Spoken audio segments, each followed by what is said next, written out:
মতো কেউ নাই।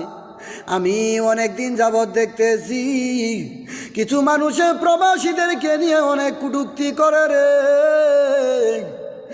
এক বোন কয়েকদিন যাবৎ দেখতেছি বলতেছে প্রবাসীরা যে টাকা ইনকাম করে গো, এর চেয়ে বেশি টাকা আমি ইনকাম করি, একটা প্রবাসীকে আমি পরিবারকে পালতে পারবো। ও বোন, তুমি এই কথা বলো না। একটা প্রবাসী তোমার কাছ থেকে অনেক কষ্ট পাবে, কারণ একটা প্রবাসী যদি তোমার কমেন্ট না করে তাহলে তোমার ঘরে মনে হয় পাইলা বসবে না।